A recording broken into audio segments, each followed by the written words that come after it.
Hello बच्चों, आप सबका आपके अपने चैनल गोविंद मैथ लेक्चर्स में एक बार फिर से स्वागत है। तो प्रिय विद्यार्थियों, आज की इस क्लास में हम कक्षा 6 और 7 गणित विषय की वर्कबुक 2023-24 के आकलन पत्र 13 को हल करना सीखेंगे। बच्चों, आपके कार्यपत्रक 1 से लेकर 106 तक सभी को मैंने बहुत अच्छे से हल करा दिया है। उनकी लिंक वीडियो के डिस्क्रिप्शन में है या फिर चैनल की प्लेलिस्ट पर जाकर आप उन सभी क्लासेस को आराम से देख सकते हैं। देखो बच्चों, पहला प्रश्न है 2/3 की तुल्य भिन्न कौन सी है। तुल्य भिन्न का मतलब है इसके जैसी ही दूसरी भिन्न कौन सी है। तो बच्चों देखो 2/3, तो 2 और 3 को बच्चों ऊपर नीचे किससे गुणा करें? 5 से। तो कितना हो जाएगा? 2 पंजे 10 और 3 पंजे 15, तो 10/15। आगे बच्चों 3/4 माइनस 1/4। देखो दोनों के हर बराबर है 4 और 4, तो 3 माइनस 1/4 कितना हो जाएगा? 2/4। ठीक है। आगे बच्चों प्रश्न संख्या 3, हमें क्या करना है? गुणा करना है। तो बच्चों अंश का गुणा अंश से, 3 पंजे 15 और 4 सत्ते 28, कितना हो जाएगा? 15/28। आगे बच्चों चौथा प्रश्न है 50 गुणा माइनस का 3 प्लस का 2। तो बच्चों 3 में से 2 जाएगा तो 1, बड़ी संख्या माइनस की है तो माइनस का 1। 50 का गुणा -1 से होगा तो माइनस का 50। आगे बच्चों देखो प्रश्न संख्या 5, एक विद्यार्थी से 3, 5, 12 तथा एक और संख्या का लघुत्तम समापवर्त्य निकालने के लिए कहा गया।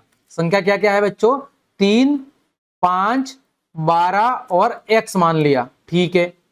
इसका लसापल निकालने के लिए कहा गया है, लेकिन परिकलन करते समय उसने 12 के स्थान पर कितना लिख दिया? 21। यानी उसने लसापल किसका निकाला है? उसने लसापल निकाला है 3, 5, 21 और x का। ठीक है। फिर भी उसका उत्तर क्या होता है? सही निकलता है। तो चौथी संख्या क्या हो सकती है? तो बच्चों देखो यहाँ पर 3, देखो 3 इसमें भी है, 3 इसमें भी है, 3 उभयनिष्ठ है। 5 इसमें भी है, 5 इसमें भी है, उभयनिष्ठ है। लेकिन बात करें 12 और 21, उसने 12 की जगह 21 लिखा है। तो बच्चों देखो 12 के टुकड़े क्या होंगे? 12 के गुणनखंड हो जाएंगे 3 और 4। 21 के क्या होंगे बच्चों? 21 के होंगे बच्चों 3 और 7। तो बच्चों देखो 3 तो दोनों जगह कॉमन है, 3 और 3। लेकिन बच्चों देखो यहाँ पर 12 में एक टुकड़ा 4 है और 21 में एक टुकड़ा 7 है। तो बच्चों x के अंदर ये दोनों चीजें कॉमन होगी, तभी तो उसके उत्तर में कुछ भी फर्क नहीं आया है। तो x का एक गुणनखंड हो जाएगा बच्चों 4 और दूसरा गुणनखंड क्या होगा? 7। तो वो संख्या क्या हो जाएगी? 4 गुणा 7 यानी बच्चों 28 होगी। कितनी होगी बच्चों? x का मान कितना होगा? 28 होगा। तो हम लिख देंगे बच्चों वह चौथी संख्या, वह चौथी संख्या कितनी होगी बच्चों? वह चौथी संख्या 4 गुणा 7 बराबर कितनी होगी? 28 होगी। कितनी होगी? 4 गुणा 7 यानी कि 28 होगी।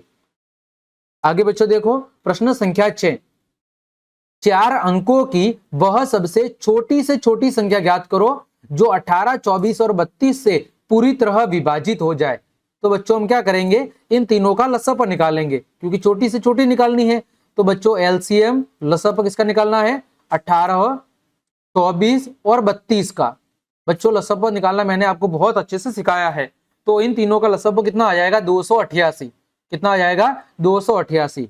लेकिन बच्चों हमें क्या निकालनी है? 4 अंकों की संख्या। 288 तो 3 अंकों की संख्या है। तो बच्चों हम कहेंगे कि 4 अंकों की वह सबसे छोटी संख्या, 4 अंकों की वह सबसे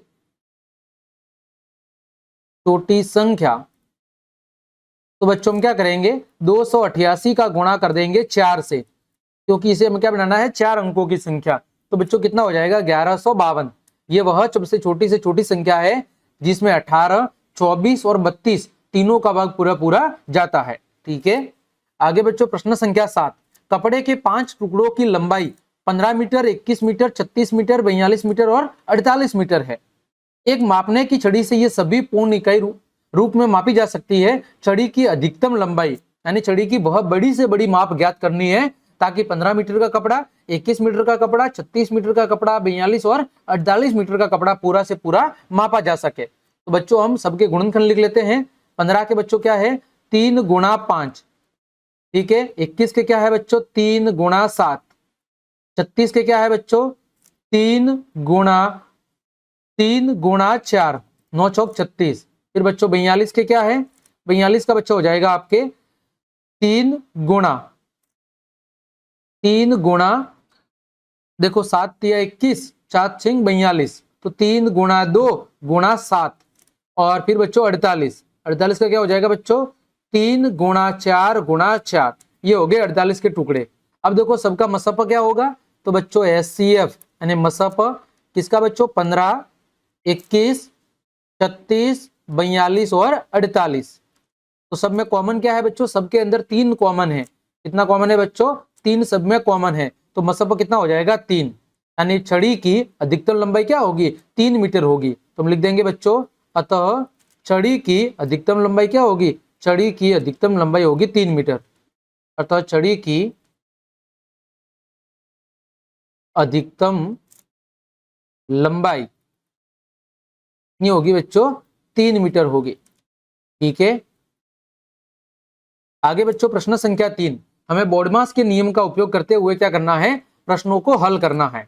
ठीक है बच्चों, तो देखो पहला है क, बच्चों 10/11, ठीक है, फिर भाग का निशान, फिर बच्चों 2 बट्टे में कोई नहीं है 1, भाग की जगह बच्चों गुणा, तो ये क्या हो जाएगा -5 बट्टे में 1 है, तो ये हो जाएगा -1 बट्टे में 5। ठीक है, फिर बच्चों 10/11, भाग की जगह क्या हो जाएगा बच्चों गुणा, 2 का गुणा 1 से होगा बच्चों तो -2 बट्टे में 1 का गुणा 5 से होगा तो 5 एकम 5। अब बच्चों देखो 10 का गुणा किससे करना है 2 से, या हम कर ले 5 एकम 5, 5 दूनी 10। बच्चों 2 का गुणा -2 से -4 बट्टे में 11। अगला है बच्चों ख, 10 गुणा, देखो 1/5 में 1/5 का भाग दिया तो कितना आ जाएगा 1, तो उत्तर कितना आ जाएगा 10 एकम 10। आगे बच्चों ग, यहाँ पर देखो 1/7, भाग की जगह गुणा 4/3। ठीक है, फिर बच्चों गुणा, देखो 1/14, भाग 7/7, 7/7 का मतलब है 1, तो 1 का भाग देंगे तो कोई फर्क नहीं पड़ेगा। तो बच्चों संख्या क्या हो जाएगी 4 एकम 4, 7 तिया 21 गुणा 1/14। बच्चों 2 से काटेंगे, 2 दूनी 4, 2 सत्ते 14, तो ऊपर कितना हो जाएगा 2 और नीचे हो जाएगा बच्चों 21 सत्ते, बच्चों 21 सत्ते कितना हो जाएगा 147, है ना, यही आपका क्या हो जाएगा बच्चों उत्तर हो जाएगा। आगे बच्चों ग, 2/4, 2/4 प्लस 1/1, भाग की जगह गुणा 4/5, तो बच्चों कितना हो जाएगा 2/4 प्लस 4/5, तो बच्चों 4 और 5 का लसप कितना आ जाएगा 20, है ना। तो बच्चों 5 का गुणा 2 से हो जाएगा 10 और 4 का गुणा 4 से हो जाएगा 16, कितना हो जाएगा 26/20, कितना हो जाएगा बच्चों 26/20। 2 से काटेंगे 13/10, कितना आ जाएगा 13/10। तो बच्चों इस तरह हमने आकलन पत्र 13 के सभी प्रश्नों के उत्तर बहुत अच्छे से जान लिए हैं। उम्मीद करता हूं सभी प्रश्नों के उत्तर आपको अच्छे समझ में आए होंगे। तो क्लास देखने के लिए आप सभी का धन्यवाद। यदि आपको मेरी क्लास और मेहनत पसंद आई है तो बच्चों लाइक, कमेंट, शेयर और सब्सक्राइब जरूर करें। आज के लिए इतना ही। जय हिंद, जय भारत।